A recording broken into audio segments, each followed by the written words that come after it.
இப்போ நீங்கள் பாருங்க, ரசூலுல்லாஹி ஸல்லல்லாஹு அலைஹி வஸல்லம் உடைய காலத்தில் ஈமான் இல்லாதவர்களை அடையாளப்படுத்துவதற்கு உபயோகப்படுத்தப்பட்ட முக்கியமான 3 அமல்கள் தான் இது. ரசூலுல்லாஹி காலத்தில் மிகவும் மிங்கலா இருந்தவர்கள் யார்? முனாஃபிக்குகள், நயவஞ்சகர்கள். அவர்கள் என்ன சொல்லுவாங்க? லா இலாஹ இல்லல்லாஹ் முஹம்மதுர் ரசூலுல்லாஹ், வணக்கத்துக்குரிய நான் அல்லாஹ்வை தவிர யாரும் இல்லை, முஹம்மது ஸல்லல்லாஹு அலைஹி வஸல்லம் அல்லாஹ்வுடைய தூதர் அப்படி என்று சொல்லி சேர்ந்து ரசூல் ஸல்லல்லாஹு அலைஹி வஸல்லம் அவர்களோடு இருந்து கொள்வார்கள். ரசூல் ஸல்லல்லாஹு அலைஹி வஸல்லம் அவர்களோடு இந்த ஈமானை சொல்லிட்டு இருந்தா சும்மா இருக்கலாமா? இஸ்லாத்துக்குள்ள வந்துட்டா அவர் சும்மா இருக்கலாமா? சும்மா இருக்கலாது. முதலாவது எங்க போகணும்? 5 நேரம் தொழுறதுக்கு பள்ளிக்கு போகணும், ஜமாத்துக்கு. முதலாவது விஷயம். ரெண்டாவது, வர்ற கணக்கு பார்த்து ஜகாத்து கொடுத்துடணும். 2.5 வீதம். 1 லட்சம் உள்ளவனுக்கு பெருசா பாரமாய்க்காது, 2500 இருக்கும். 1 கோடி உள்ளவனுக்கு வலிக்கும். 2.5 லட்சம். 100 கோடி இருந்தா 2.5 கோடி. 100 கோடி இருந்தா 2.5 கோடி. அவனுக்கு தான் 2.5 எவ்வளவு வெளிவந்து என்ன செய்யும்? அது விளங்கும், கொடுக்க வேண்டியிருக்கும். அடுத்தது என்ன? திடீர்னு இஸ்லாமிய ஆட்சியாளர் என்ன செய்வாரு? யுத்தத்துக்கு அழைப்பாரு, உசுரை கொடுக்கணும். இவர் எப்படி இஸ்லாத்துக்கு வந்திருக்கிறாரு? லா இலாஹ இல்லல்லாஹ் முஹம்மது ரசூலுல்லாஹ் சொல்லிட்டு வந்திருக்கிறாரு. ஆனா இஸ்லாமிய மார்க்கம் என்ன செய்யும் என்றால், அந்த ஈமானை அடையாளப்படுத்துகின்ற எல்லா செயல்களையும் வச்சிருக்கும். இது பெரிய சோதனையா யாருக்கு இருக்கும்? முனாஃபிகீன்களுக்கு பெரிய சோதனையா இருக்கும். முக்கியமானவங்க சுப்ஹானல்லாஹ் சொல்ல சொன்னா சுப்ஹானல்லாஹ் சொல்லியிருப்பாங்க. நீங்க டெய்லி வந்து ஒரு 100 சுப்ஹானல்லாஹ் சொல்லுங்கன்னு சொன்னா முஸ்லீம் என்று நிரூபிக்கிறதுக்காக ரசூலுல்லாஹ்களுக்கு முன்னால உட்கார்ந்து சுப்ஹானல்லாஹ்னு 100 முறை சொல்லுவார்கள். அல்லது நீங்க வந்து என்ன லுஹர் டைம்ல தொலை வரணும், மக்ரிப் டைம்ல தொலை வரணும் அப்படி என்று சொல்லியிருந்தா கூட பிரச்சனை இல்லை. லுஹர்லையும் மக்ரிப்லையும் தான் சிக்கல்ல கொஞ்சம் சமாளித்து என்ன செய்வோம்? முஸ்லீம் என்று நிரூபிப்பதற்காண்டி போய் தொழுது கொள்வோன்னு செய்யலாம்.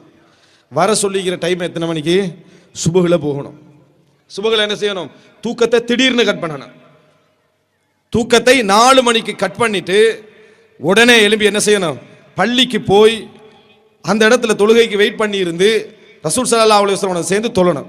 சரி, இது மாதத்தில் ஒரு முறைண்டா கூட என்ன செஞ்சிடலாம், செஞ்சுட்டு போயிடலாம். டெய்லி போகணும். எப்படி போகணும்? டெய்லி போகணும். இதுல ரசூலுல்லாஹ் இன்னொரு செய்தி சொல்லிக்கிறாங்க. அல்ஹதுல்லதி பைனனா வ பைனல் முஷ்ரிகீன் அஸ்ஸலாஹ் ஃபமன் தரக்கஹா ஃபகத் கஃபர். எங்களுக்கும் முஷ்ரிகீன்களுக்கும் இடையில உள்ள ஒப்பந்தம் அடையாளம் என்னன்னா தொழுகை. இதுதான் அடையாளம் எங்களுக்கு. அதை விட்டு விட்டால் அவர் நிராகரித்து விட்டார் என்று ரசூலுல்லாஹ் சொல்லி இருக்கிறார்கள்.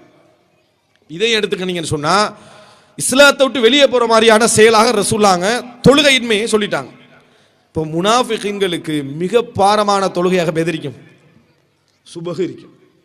ஏன் அது சுபஹ் அப்படி மாறுதுன்னா, அவர் ஈமான் கொண்டு சொல்லி ரசூலுல்லாஹ்கள்ட்ட ரசூல் ஸல்லல்லாஹு அலைஹி சமுதாயத்திட்ட நிரூபிச்சுக்கிறாரு. இப்போ சொல்லி இருக்கிறாரு. நிரூபிக்கிறதுக்குரிய ஒரே வழி தொழணும். தொழுகிறோன்னா டெய்லி சுபஹுக்கு வரணும் பள்ளிக்கு.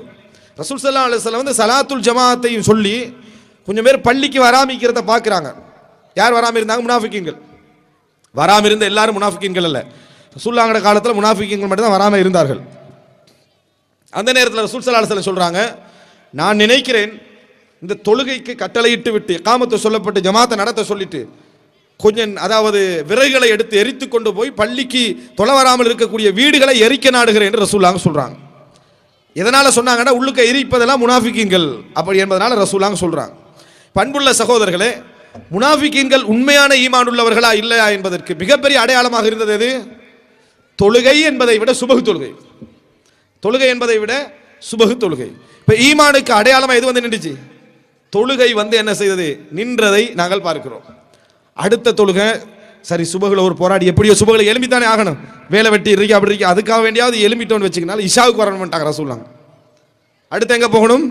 இஷாவுக்கு வரணும் அப்படின்றாங்க. ஒரு முறை ரசூல் ஸல்லல்லாஹு அலைஹி வஸல்லம் அவர்கள் லேட் ஆகி வராங்க பள்ளிக்குள்ள. பெண்கள், பிள்ளைகள், பெரியவர்கள் எல்லாரும் தூங்கி இருக்கிறாங்க, பள்ளியில தூங்கிட்டாங்க.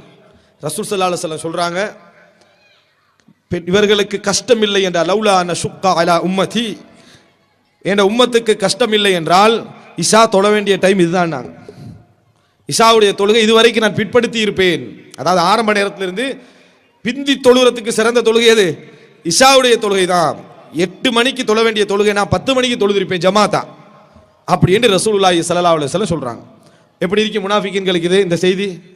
நம்ம 8 மணிக்கே அந்த போராட்டத்தில் உட்கார்ந்துட்டு இருக்கிறோம். ரசூல் ஸல்லல்லாஹு அலைஹி வஸல்லம் சொல்றாங்க 10 மணிக்கு என்ன செய்ய போறாங்க? தொழுவிக்க போறாங்கன்னு சொல்லி. எதனால் அவர்களுக்கு பாரமாக இருந்தது என்றால் ஈமான் பொய். ஈமான் என்ன? பொய்யாக ஈமான் கொண்டுட்டு உண்மையாக இந்த நேரத்தெல்லாம் செலவழிக்க வேண்டி இருக்கிறது. திடீர்னு ரசூல் ஸல்லல்லாஹு அலைஹி வஸல்லம் என்ன செய்வார்கள் அப்படி என்று சொன்னால், தர்மம் செய்யுங்கன்னு சொல்லுவாங்க. பொய்யான நம்பிக்கைக்கு எப்படி தர்மம் செய்யறது? ஈமான் பொய்.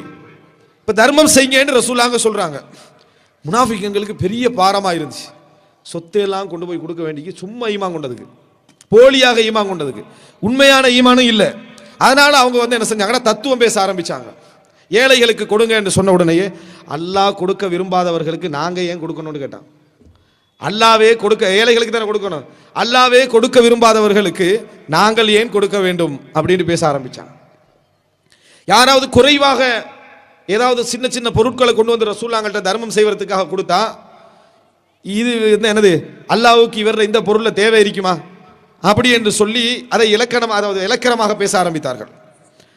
நிறைய கொண்டு வந்து கொடுத்தா முகஸ்துதிக்காக செய்றாங்க, ஊருக்கு காட்டுறதுக்கு என்ன செய்றாங்க அப்படி என்று சொல்ல ஆரம்பித்தார்கள். இது முனாஃபிக்கின்களோட உள்ள வளமையாக போனதுக்கான காரணமும் என்ன தெரியுமா? அவனால செய்ய முடியவில்லை. இந்த கோளாறுகள் எல்லாம் எதனால வந்துச்சு? ஈமானுடைய குறைபாடு அல்லது ஈமான் இன்மை. இதன் காரணமாக தொழுகையில வெளிப்பட்டுச்சு, தர்மங்கள்ல வெளிப்பட்டது. அதே போல ரசூலுல்லாஹி ஸல்லல்லாஹு அலைஹி வஸல்லம் அவர்கள் போருக்கு அழைக்கிற நேரத்தில் அங்கேயும் வெளிப்பட்டுச்சு. சில நேரங்களில் தொழுகையில் விடப்படுகின்ற அந்த குறை இருக்குதே, அவைகள் மூலம் சிலர் நயவஞ்சகர்களாக அடையாளம் காணப்படுகிற நேரத்தில் அதுக்கு மேலாக அடையாளமாக ஈமானுக்கு இருந்ததெல்லாம் போரின் போது அழைப்பு, அதற்கு பதில் சொல்வது. இந்த செய்தியை பாருங்கள். முஆத் இப்னு ஜபல் ரலியல்லாஹு அன்ஹு அவர்கள் ரசூல் ஸல்லல்லாஹு அலைஹி வஸல்லம் அவர்களோடு தொழுவார்கள். தொழுதுட்டு அவரது சமுதாயத்தை நினைப்பாங்களே, அங்க போய் அவர்களுக்கு தொழுவிப்பார்கள். அங்க தொழுவிக்க போன முஆத் இப்னு ஜபல் என்ன செய்வார்னு சொன்னா, பக்ரா, சூரத்துல் பக்ரா, அல் இம்ரான் இது மாதிரி பெரிய சூரத்துக்களை ஓதி தொழுவார்கள். பின்னால எல்லாரும் என்ன செய்வாங்க என்று தொழுவார்கள். ஒரு விவசாயி இதை வாராரு, முஆத் இப்னு ஜபலோட ஜமாத்தா வந்து தொழுகிறாரு. அவரால் முடியவில்லை, நீட்டமா தொழுகிறாரு. ஏற்கனவே வெயிட்டிங்ல இருக்கிறார். அவர் வரும் வரைக்கும் ரசூலுல்லாஹ்கிட்ட தொழுதுட்டு வரும் வரைக்கும் வெயிட்டிங்ல இருக்கிறாரு. வந்து தொழுவிச்ச பின்னால பக்ரா, ஆல் இம்ரான் போன்ற பெரிய பெரிய சூரத்துக்களாக ஓதுறாரு. தொழுகை இடையில கட் பண்ணிட்டு போய் தனியே தொழுதுட்டார். தொழுகையை முஆத் இப்னு ஜபலோட ஜமாத்துல இருந்து கட்டாவி அப்படியே போய் தனியே தொழுதுட்டார். இப்ப இது ஒரு அடையாளம். நம்ம ஏற்கனவே சொன்ன அடிப்படையில் பார்த்தா எதுக்கான அடையாளம்? நயவஞ்சகத்துக்கான ஒரு அடையாளம். ஏன் மிச்ச நேரம் தொழாம அவர் வந்து என்ன செய்யறாரு, தனியே போய் தொழுகிறார்.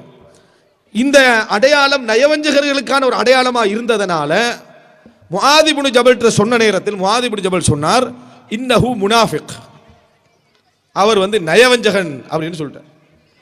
எதனால சொன்னார் முஆத் இப்னு ஜபல் முனாஃபிக் என்ற வார்த்தை? எதனால சொன்னாரு? திடீர்னு அதாவது ஒரு தொழுகையிலிருந்து பிரிஞ்சு போய் தனியே தொழுறது பெரிய ஒரு அடையாளமாக இருந்தது. ஈமான் இருக்குதா இல்லையான்றதுக்கு அந்த அமல் பெரிய ஒரு அடையாளமாக இருந்தது. தனியே தொழுது விட்டார், முனாஃபிக் என்றாங்க. ஆனால் அப்படி தனியே போறவங்க, தொழ முடியாதவர்கள் எல்லோருமே நயவஞ்சகர்கள் கிடையாது. வேறு காரணங்களும் இருக்கும். இந்த வேறு காரணங்கள் இல்லாது விட்டால் தான் அது நயவஞ்சகம் என்று வரும். ரசூலுல்லாஹி ஸல்லல்லாஹு அலைஹி வஸல்லம் அவர்கள்ட்ட இந்த முறைப்பாடு வருது. ரசூலுல்லாஹ் முஆத் இப்னு ஜபலை கூப்பிடுறாங்க, அந்த மனிதரையும் கூப்பிட்டு எதன் காரணமாக நீங்க இந்த தொழுகையில் என்ன செஞ்சீங்க, இந்த மாதிரி பிரேக் ஆகினீங்கன்னு கேட்குறாங்க.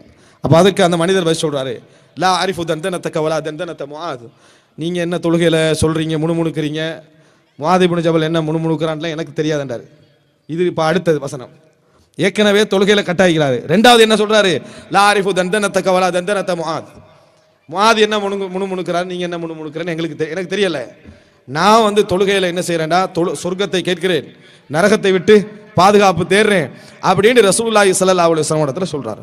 ரசூலுல்லாஹ் சொன்னா, ஹவுலஹா நுதந்தின், நாங்களும் அதை சூழத்தான் முணுமுணுக்கிறோம்னாங்க. எதை? அதாவது சொர்க்கத்தை கேட்கிறோம், நரகத்தை விட்டு பாதுகாவல் தேடு, இதைத்தான் நாங்களும் என்ன செய்கிறோம், முணுமுணுக்கிறோம் என்று ரசூலுல்லாஹி ஸல்லல்லாஹு அலைஹி வஸல்லம் அவர்கள் சொல்றாங்க. சொன்ன பின்னால அந்த மனிதர் என்ன சொல்றாருண்டா, என்னை இவர் நயவஞ்சகர் என்று சொல்லிக்கிறாரு, அல்லாஹ்வுடைய ஒரு போர் அழைப்பு வந்தால் நான் நயவஞ்சகனா இல்லையான்னு நீங்கள் கண்டுகொள்வீர்கள் என்று போயிட்டான். இப்ப தொழுகையில் நயவஞ்சகர் என்று சொல்லப்பட்டவர் அவரது உண்மையான ஈமானை அடையாளப்படுத்துவதற்கு இன்னொரு அமலை சொல்றார். அது என்ன? இஸ்லாமிய ஆட்சியாளர் விடுக்கக்கூடிய போர் அழைப்பு. அதை அடையாளமாக சொல்லிட்டு அவர் போறார். ஈமானுக்கு அடையாளமா எது யூஸ் ஆயிடுச்சு? அடுத்ததாக இந்த அதாவது அமல்கள் தான் உபயோகப்பட்டதை நம்ம பார்க்கிறோம். ஒரு இஸ்லாமிய அதாவது ஆட்சியாளருடைய அழைப்பு வருகிறது, போர். அந்த போர் வந்து முடிகிறது, இவர் ஷஹீதாக கொண்டு வரப்பட்டார். யாரு? இந்த மனிதர் ஷஹீதாக கொண்டு வரப்பட்டார். ரசூலுல்லாஹி ஸல்லல்லாஹு அலைஹி வஸல்லம் கேட்டார்கள் முஆத் இப்னு ஜபலிடத்தில், மா ஃபஅல சாஹிபுக யா முஆத், உங்களுடைய தோழருக்கு என்ன நடந்தது, என்ன ரிசல்ட் அப்படின்னு கேட்டார்கள். முஆத் இப்னு ஜபல், அஸ்தக்ஃபிருல்லாஹ், நான் அல்லாஹ்விடத்தில் என்ன செய்கிறேன், பாவ மன்னிப்பு தேடுகிறேன் என்று ரசூலுல்லாஹி ஸல்லல்லாஹு அலைஹி வஸல்லம் அவர்களுக்கு பதில் சொன்னார்கள். என்ன அர்த்தம்? அவர் உண்மையான ஈமானோடு இருந்தார், உண்மையான நம்பிக்கையோடு இருந்தார். அந்த இடத்துல முஆத் இப்னு ஜபல் நீட்டமாக தொழுவிச்சதுனால அவரால் என்ன செய்ய முடியலை, தொழ முடியவில்லை. அதனால குறை சொல்லப்பட்டார்.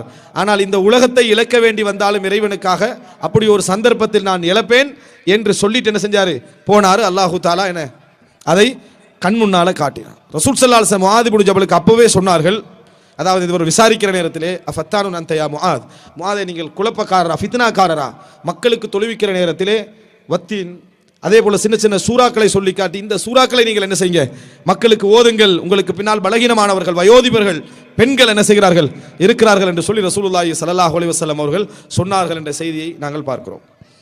ஒரு மனிதர், இது அதாவது நான் சொல்ல வருகின்ற செய்தி ஈமானுக்கு அடையாளமாகத்தான் அமல்கள் என்ன செய்கின்றன, இருக்கின்றன. எங்களது ஈமானது குறைபாட்டை தான் எமது அமல்களுடைய குறைபாடு காட்டுகிறது. அதனால் அமல்களில் மாத்திரம் குறை என்று நினைத்து விடக்கூடாது. அது ஈமானிலே உள்ள குறை அப்படின்னு என்ன செய்ய வேண்டும், நாங்கள் நினைக்க வேண்டும் என்பதற்காக நான் சொல்கிறேன்.